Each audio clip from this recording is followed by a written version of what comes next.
Hoje eu trago como convidada Nelildes Guimarães da Costa. Que formal. Neném, minha mulher, há 39 anos e mais 2 anos e meio de noivado. Então, tá comigo aqui, Neném, para conversar sobre vários assuntos que eu tenho certeza que vai ser muito bom para você. Dona Neném, se apresente aí. Tu já me apresentou. Meu nome é Neném Costa, sou casada com o Cícero Francisco da Costa Neto, para quem não sabia. E, graças a Deus, já estamos há 39 anos felizes, né? Qual o seu melhor filho homem? O Lucas. E qual sua melhor filha mulher? Andréa. Então pronto, ok. E os seus netos? Falei deles. Zion, Charlotte e Brooklyn. Então tá bom. Gente, papo de hoje vai ser aí sobre futebol. Não, né? Nem me pergunte que eu não sei nada de Então futebol. tá bom, então vai ser sobre igreja, sobre família, sobre Só liderança. torço pro Brasil e Ceará. Pronto. O resto eu não sei de nada. É mesmo, tu torce pro Vozão? Sim. Olha aí, gente. Ninguém sabia, né? Ninguém sabia, mas... Pois é, Brasil e Ceará. Nem assisto os jogos. Pois é. Ei, filha, como é que é ser esposa de pastor? Vamos lá, né? Ei, que cara Eu é já essa? fui... Não, peraí. Eu estava pensando. A minha vida foi sempre dentro de igreja, né? Então, minha mãe era pastora e meu marido, depois de casada, com alguns anos, resolveu viver 100% como pastor, né? Então, assim, para mim, eu amo essa vida. Eu já sei, assim, por exemplo, eu consigo entender a ausência do meu marido, né? Porque eu sei que, em primeiro lugar, ele é de Deus, né?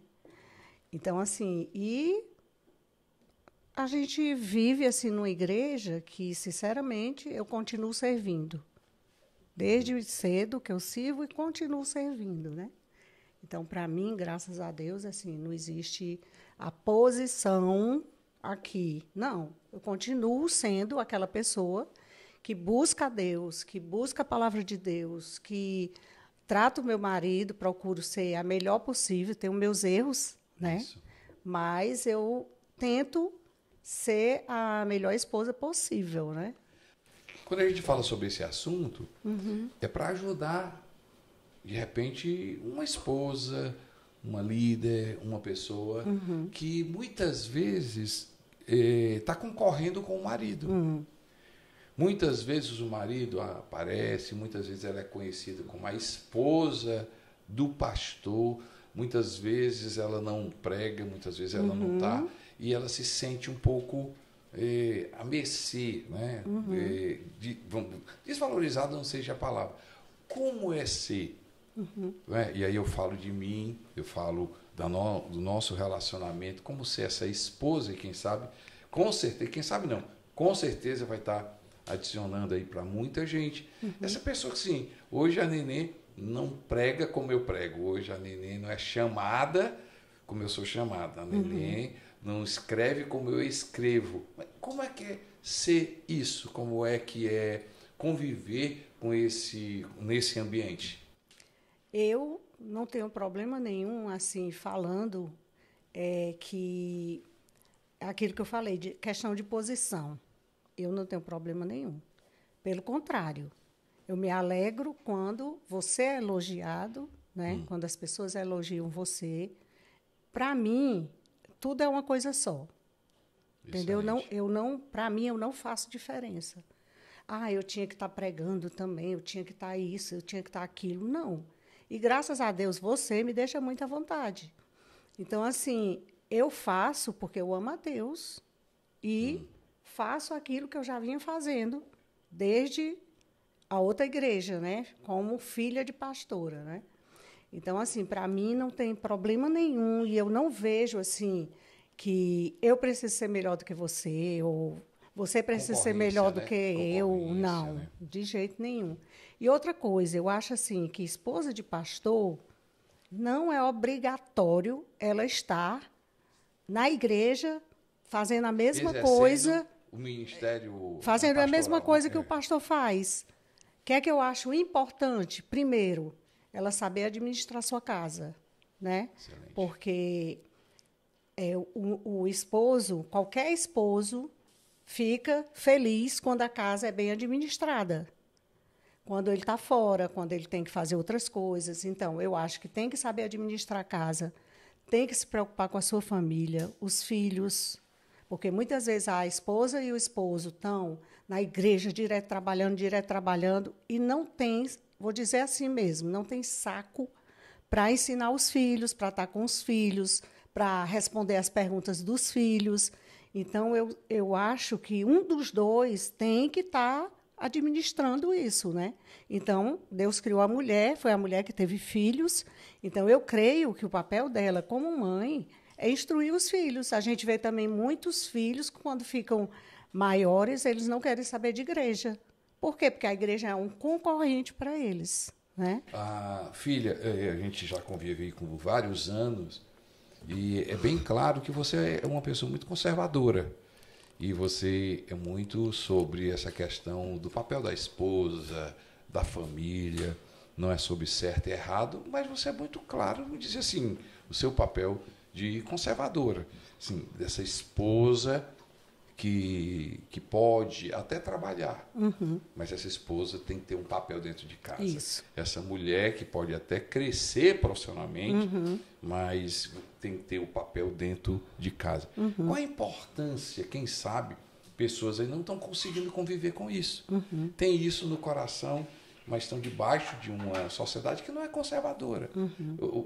Conta um pouquinho da tua história e o que é que isso trouxe de valor para a sua vida, para a sua família, para a nossa família, para os nossos filhos. Bom, assim, sempre eu quis ser a esposa e a mãe, né? Sempre eu quis. Isso não significa que eu não quisesse outro trabalho, outra profissão, né? Mas, assim, em primeiro lugar, para mim, a prioridade sempre foi meu marido e meus filhos e a minha casa, né? Então, assim, o que é que eu digo para as pessoas? O que eu acho errado é você abandonar as suas responsabilidades primárias, né? Sim. Vamos dizer assim. Sim. Você tem marido, você tem filhos, você tem o seu lar. Sim. E muitas vezes você deixa na mão de uma pessoa que ela não tem capacidade de instruir as crianças, ela não tem capacidade de administrar. Então, assim, eu vejo que pessoas trabalham com a gente, mas quem administra, quem fala, quem decide é a gente, né? Sim. Quem tem que decidir. Então, eu não sou contra a pessoa trabalhar, eu não sou contra a pessoa, mas se esse trabalho está sufocando a pessoa a ponto de prejudicar a sua casa, aí eu sou contra, entendeu? Porque tem muitas profissões boas e que você pode fazer seu horário, você pode... Mas, às vezes, eu vejo que há um exagero para querer estar lá em cima, e para estar lá em cima, você abandona tudo. Aí eu não concordo. E uma pressão da sociedade também, né, Neném? A gente atende tantas... hoje não muito, mas a gente ainda convive com casais que, às vezes, querem conversar conosco. E essa pressão da sociedade... que a mulher tem que trabalhar, que a mulher tem que fazer isso, que a mulher tem que fazer isso. Fala um pouquinho sobre isso, né? Eu vejo, a primeira coisa, amor, que eu tenho percebido é que hoje as mulheres estão muito inseguras. Inseguras de quê? Inseguras de que, não, eu vou casar e eu não quero que meu marido me sustente, porque se amanhã ele me abandonar, eu tenho como viver, né? Então, um erro já vai pegando o outro. Então, eu já conversei com jovens que elas disseram assim, minha mãe, ela diz assim, procura uma profissão que dá dinheiro. Então, já está entrando para o exagero do outro lado. Entendeu?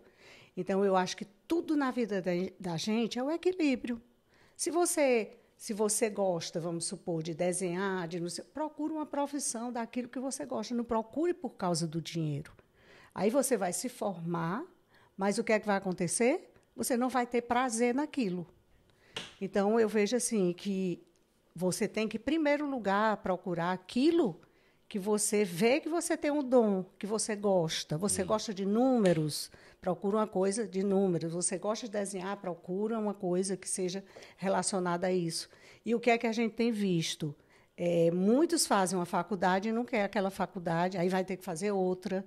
Aí fica naquela indecisão. Não, eu fiz porque meu pai, fiz porque minha mãe. Então, isso eu vejo que prejudica muito. Porque as pessoas não deveriam fazer porque dá dinheiro. Deveria fazer porque você gosta. É um prazer para você. Vamos lá falar de filhos, né? A Neném, a gente é casada aí há 39 anos.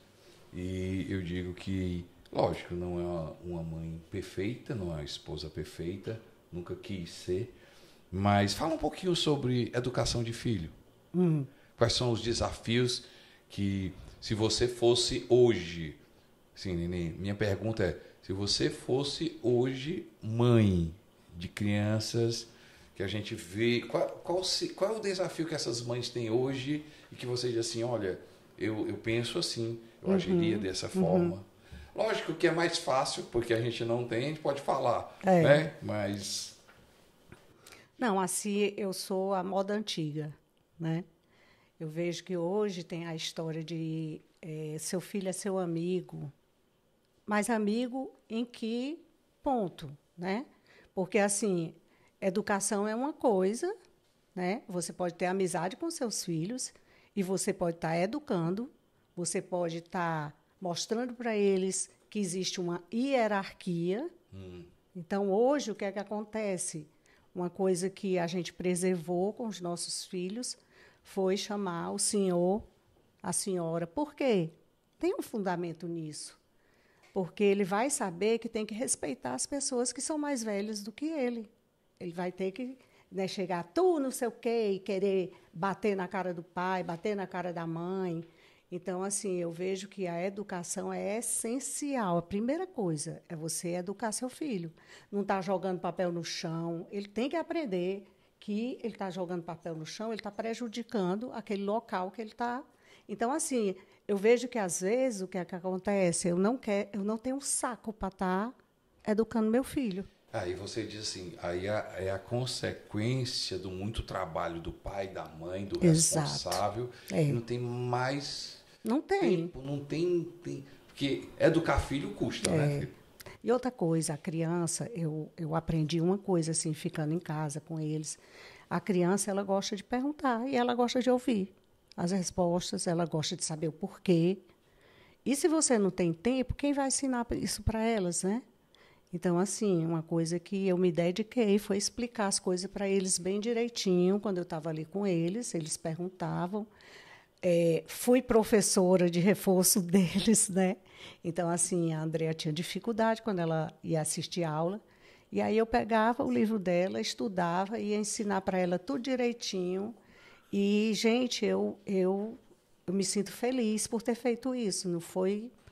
Não foi obrigado, foi prazer.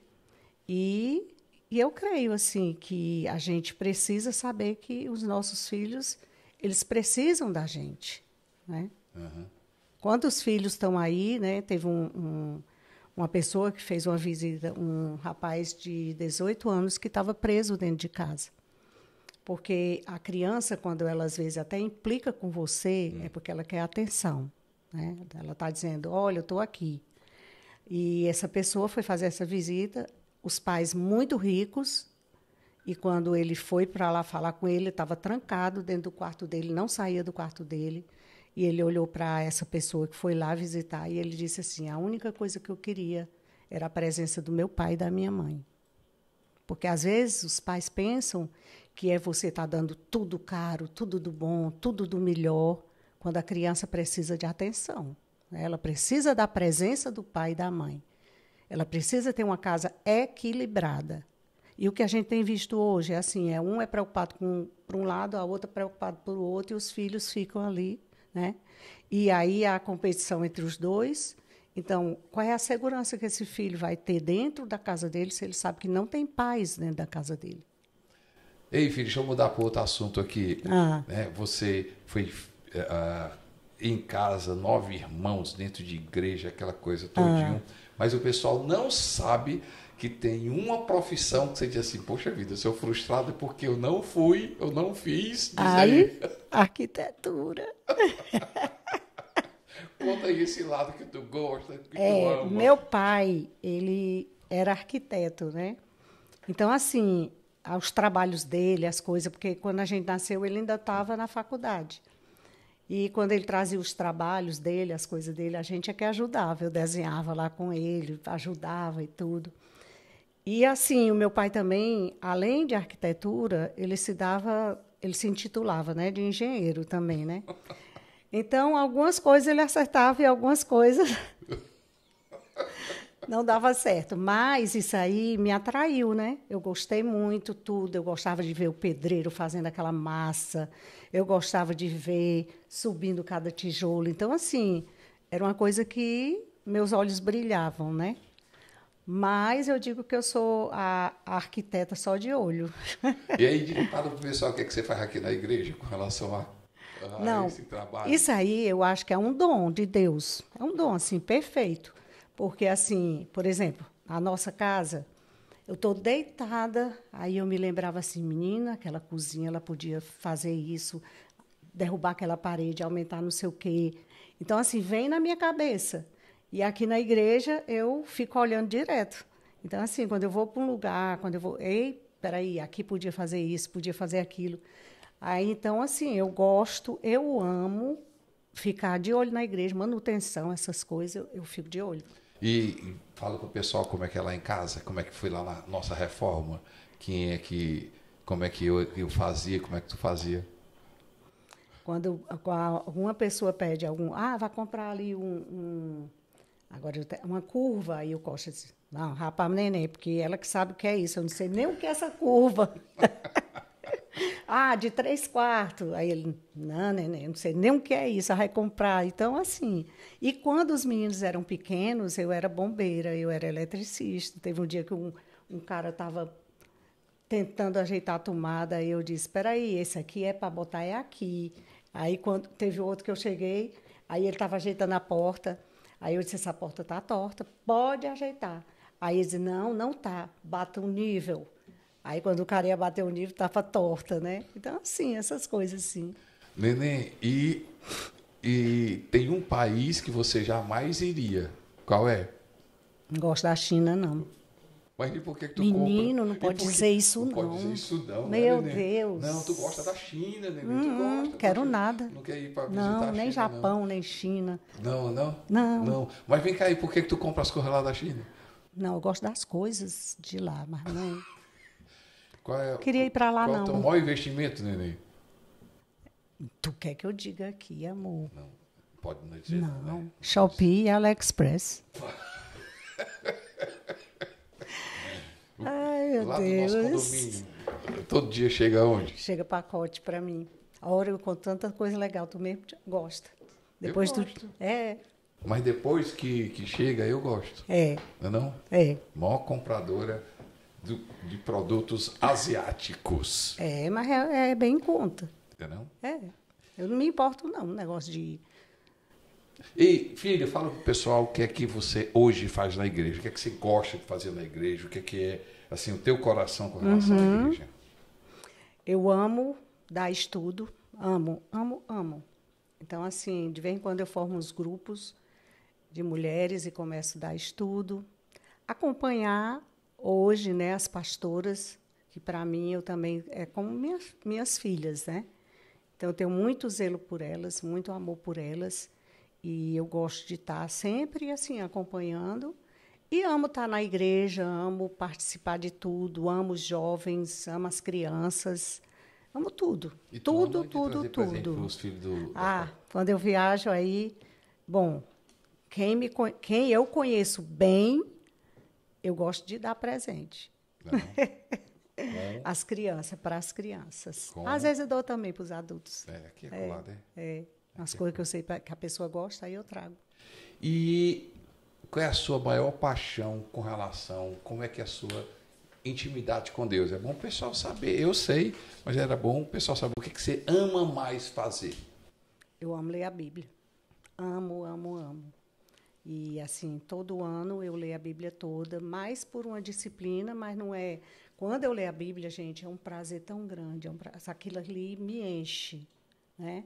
E engraçado que já faz muitos anos que eu venho lendo a Bíblia toda, mas é impressionante como a palavra de Deus ela se renova a cada manhã, Verdade. aquilo que diz, né? Porque Porque tem coisa que eu leio, eu disse assim, meu Deus, eu já li isso aqui, e Deus fala comigo. Sempre, sempre que eu leio, porque eu procuro ler assim, aprendendo, não vou ler só por ler. Eu procuro ler assim, vendo o que é que Jesus está falando, o que é que Deus está falando, e o que é que Deus está falando para a minha vida. Né? Então, assim, eu amo, e eu vi uma pessoa dizendo assim, se você ora muito, você não é despertado assim a ler a Bíblia. Mas quando você lê a Bíblia, você é despertado a toda hora está falando com Deus. E para todas as outras ordens, né? Quando você conhece a palavra de Deus, você conhece Deus, você quer falar com Deus, você quer adorar a Deus, você ama a igreja. E outra coisa, amor, uma vez eu vi uma pessoa dizendo assim, mas eu já sei disso tudo, sabe? Na pregação. Então, assim, eu fico assim, eu não entendo, sinceramente, eu não entendo como é que uma pessoa não quer assistir uma pregação porque já viu sobre aquilo. Para mim, sinceramente, fale que Jesus morreu na cruz, conte as histórias, e para mim é um prazer ouvir aquilo novamente. Então, eu fico assim, impressionada como é que pessoas dizem assim, não, é palavra rasa, não, é palavra não sei o quê. Será que é a palavra ou é o seu coração que está raso? Muito bom. Né? Porque, às vezes, a pessoa não se alegra com as coisas que ela já sabe. Meu Deus, a Bíblia toda, né, a gente sabe, mas cada vez que a gente lê, cada vez que a gente escuta, um prazer enorme você escutar. Você está na casa de Deus, você está louvando a Deus. Então, é uma coisa que eu queria despertar nas pessoas, sabe? É que, às vezes, a gente culpa a igreja. Mas será que é culpa da igreja? Porque eu estou ali para adorar meu Deus. Então, se eu venho com o meu coração cheio, claro que eu vou fluir ali. Né? Então, não é a maneira que estão fazendo que vai me fazer fluir. É como eu estou que eu vou fluir. Ei, filha, aproveitando aí, a gente está terminando o nosso podcast, por sinal maravilhoso, e uma mensagem para as pessoas, uma mensagem aí do seu coração, aí tem esposas, tem mães, também tem solteiros, tem adolescentes, tem líderes, tem pastores, uma mensagem do seu coração. A mensagem do meu coração é nunca perca a sua sensibilidade do Espírito Santo. Muito bom. Porque, assim, às vezes, a gente... É como você dirigir um carro. Você dirige o carro, no começo, você presta atenção. Depois, você fica no automático. Então, é muito perigoso quando a gente fica no nosso cristianismo no automático. Porque você começa a se acostumar com tudo, é a mesma coisa... tem que fazer isso todo dia, tem que ir para a igreja, tem que não sei o quê. Vira uma rotina, né, amor? Quando, na verdade, a tua vida com Deus, ela tem que todo dia ser diferente. Todo dia você tem que estar buscando a Deus. Todo dia, seja pastor, seja líder, seja pessoas normais. Tem que se aprofundar, tem que criar raízes, tem que estar... as raízes têm que ir lá dentro. Porque se não tiver, às vezes a gente diz assim, não, mas isso não acontece comigo, não. Se a raiz não estiver lá dentro, acontece. Verdade. Porque a gente com a raiz lá dentro, ainda vem, pode não se concretizar, mas ainda vem, né? Vem tentação, vem outras coisas. E aí a gente precisa... outra coisa da palavra de Deus também, a palavra de Deus, eu ouvi um testemunho de uma esposa de um pastor, que ela... sempre lia a palavra de Deus, sempre lia a palavra de Deus, sempre lia a palavra de Deus. E ela depois dá esse testemunho que a palavra de Deus, ela precisa estar também no nosso coração. Por quê? Porque nos momentos difíceis, o Espírito Santo vai pegar aquilo que está no teu coração e vai trazer à tua memória. O que vai te alimentar durante esses momentos difíceis é a palavra de Deus que está no coração. Gente, chegamos ao nosso final. Fico feliz de você ter nos acompanhado. Lembrando, se inscreve no meu canal. Foi bom esse podcast, foi bom esse papo. Então, encoraja, manda para outras pessoas. E algo importantíssimo sobre notificações, é o sininho. O que é que isso significa? Você já sabe, mas não custa lembrar novamente. Chegou uma mensagem nova, vai avisar para você. Ei, filha, obrigado. De nada, foi um prazer. Te amo Você também, gostou? gostei. Meu Deus, olha aí, viu? Tá aqui com você respondendo as perguntas. Muito obrigado. Muito bom. Gostou? Gostei. Então, bom. Deus abençoe vocês, foi um prazer.